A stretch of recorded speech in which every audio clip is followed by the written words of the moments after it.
Honorable Osoro will be charged. Possibly, we are hoping before 1 or latest 2 p.m. with malicious damage to property and incitement to violence.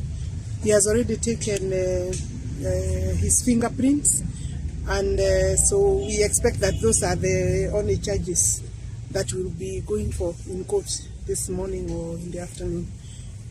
I think it is just the usual intimidation, if you ask me, because there was a lot of violence in that particular ward. Kiamokama.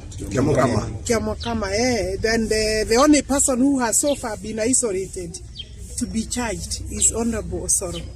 This, and we know that there has been a lot of intimidation.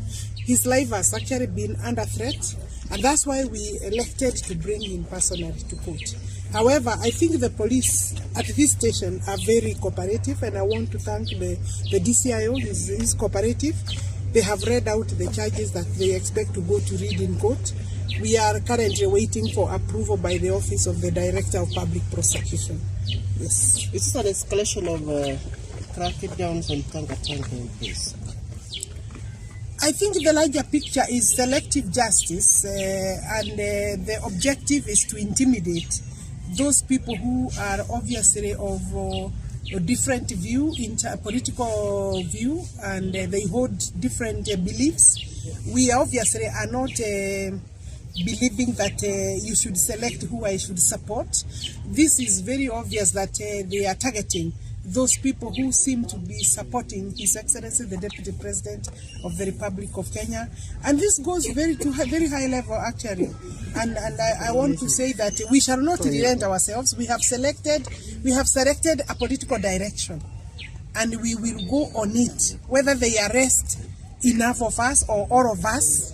It has happened before in this country.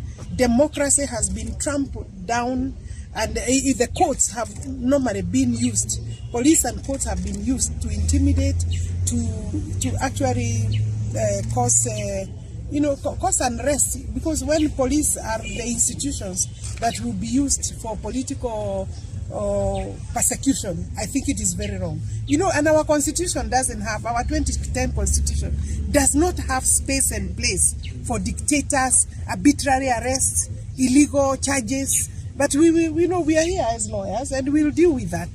The good thing is that we have the constitution and the law.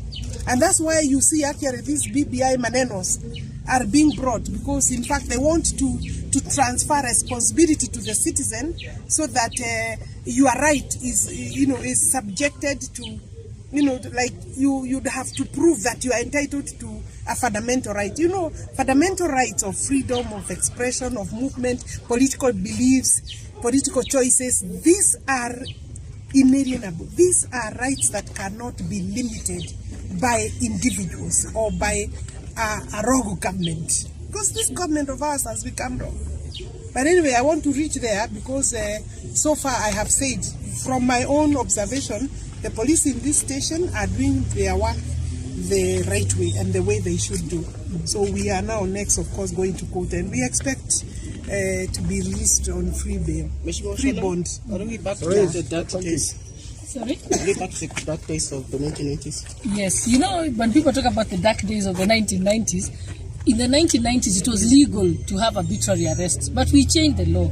And that there's no place in our current constitution or our current laws for what is happening at the moment. So what we are seeing is open defiance of the law by the government. We are seeing a situation where there is state-sponsored and police-instigated violence. It's not wananchi. I was in Nakuru recently, and during the by-elections, it was the police who were the perpetrators of the violence, not the wananchi. We are seeing a situation where actually Uhuru Kenyatta is now an active dictator. And it is better for people in the African Union, the East African community, and the international community to know that Kenya now has an actively dictatorship presidency.